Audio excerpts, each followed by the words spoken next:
Hello everybody.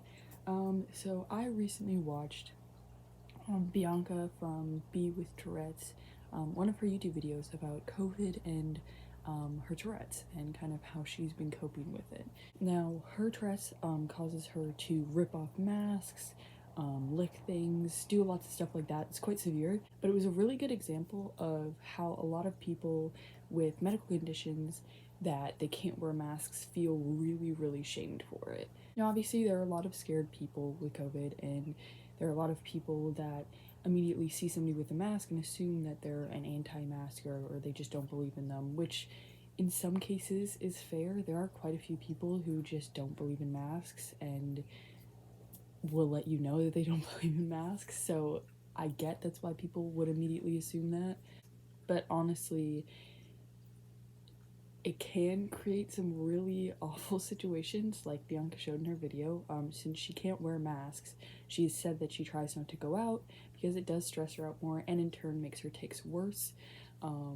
So she really doesn't try to go out a whole ton because also it's the pandemic. She knows, she understands that, but she gets dirty looks, she gets people telling her that she needs to leave, when in reality there are laws against, like, with the whole mask mandate. It said that if you, because of a disability or for a medical reason, if you cannot wear a mask, then you are exempt, you don't have to wear a mask. Now, unfortunately, this is also, that whole law thing is also used against us, because there are people that will lie and say that they have a medical condition and that they don't have to wear a mask because they have a medical condition, when in reality they have no medical condition that makes them not able to wear a mask, and they're just saying it because they don't want to wear one and they don't want to have to fight with anybody.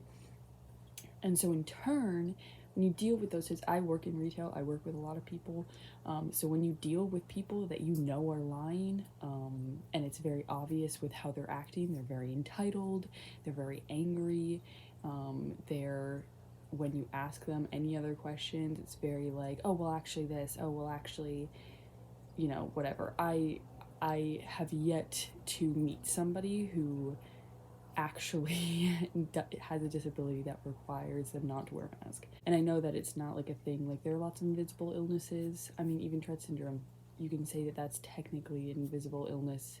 Well, even it's not really that invisible depending on how bad your tics are. But there's a very big difference between people who know that they can't wear a mask, and they're oftentimes really polite. They obviously they only go out when they need to. They're very much like, if there are any other rules that they need to follow, they'll follow them. Most people who know that they can't wear a mask, or we've had people with hand sanitizer that they have really bad eczema, and they're oftentimes really good about not touching anything unless they're buying it.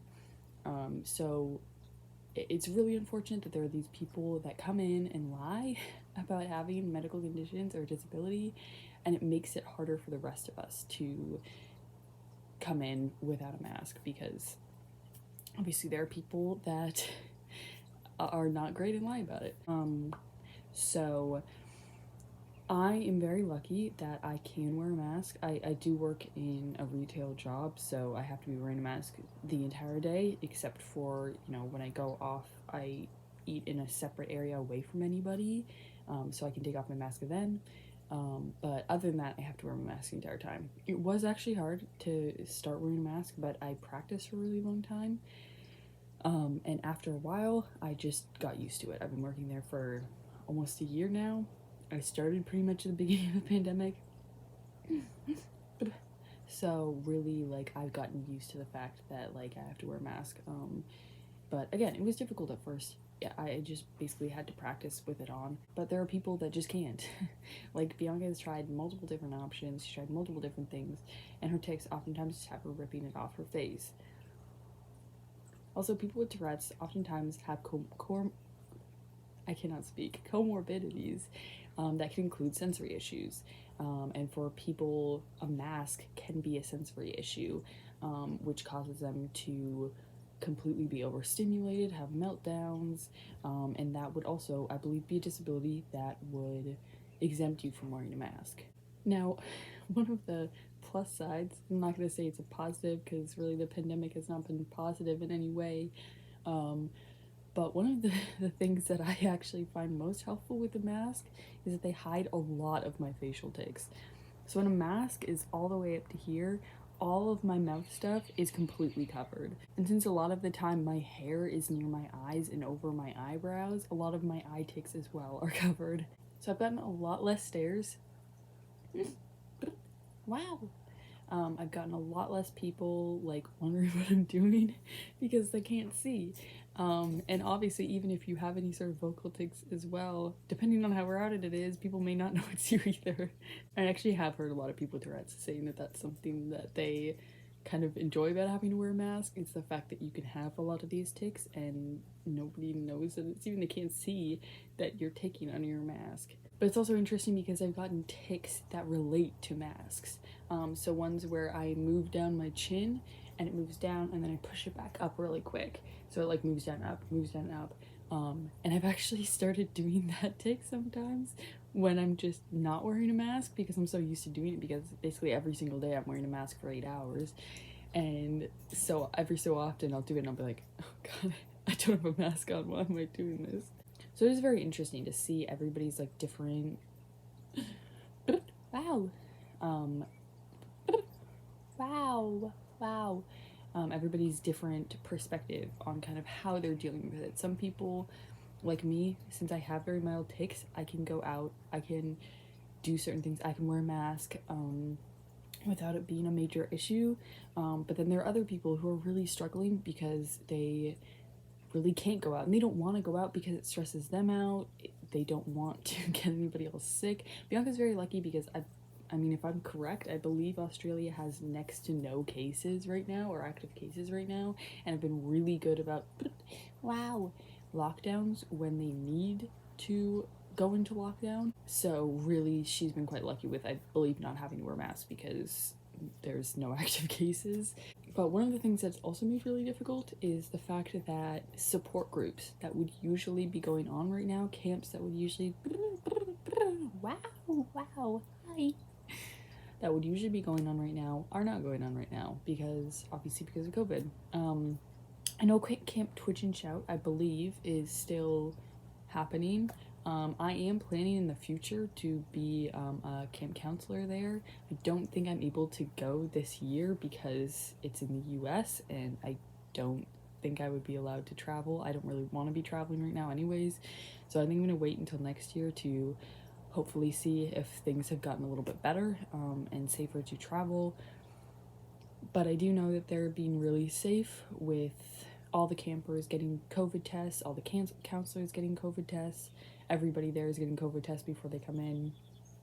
The sizes of all the cabins are smaller, so they are being really safe. But that's not the same for everybody. I know that any sort of camps that we would have in Canada aren't really going on, so that's kind of unfortunate. And I know any sort of support groups, there are some support groups that are trying to do stuff online, which has worked for some people. I mean, I'm on a Discord server, I try to chat with those people. But for a lot of people, it's really unfortunate. They felt like they're very isolated at home alone, like a lot of other people, even without Tourette's. But already with everything, it can be really, really stressful for a lot of people. And people with Tourette's already feel isolated enough. And then to get those times where they don't feel isolated, like camp and support groups, and have those taken away from them can be really, really difficult. Like those are times, lots of people, that's all they look forward to all year is camp. Wow. So really, like, it's difficult to know that there are people out there that feel just like the one thing they were looking forward to just isn't happening and they can't go do it. But again, Camp Twitch and Shout, which is, I believe, one of the most popular Tourette's camps, is still happening, and I'm hoping all of that goes really well. I'm hoping everybody has a really good time there. Yeah, so I guess that's really all I have to say. Just kind of wanted to give my piece. I will link down Bianca's channel, and I also will link down her video on COVID with Tourette's because it is a really interesting video to watch. It gives you a really good perspective on what people with Tourette's syndrome have to deal with when they're dealing with Tourette's during COVID times. So yeah, I would really suggest you go watch that. I hope you guys enjoyed this video. If you guys have any more topics you want me to cover, please leave them down in the comments below, and I will try and do more educational stuff like this. It's all a lot of rambling. I also would really like to have other people on my channel to do little like videos and stuff with, to talk with other people, to hear other people's thoughts, because I think that would be a really fun time. So yeah, yeah, again, I hope you guys enjoyed this video, and I'll see you in the next one. Bye!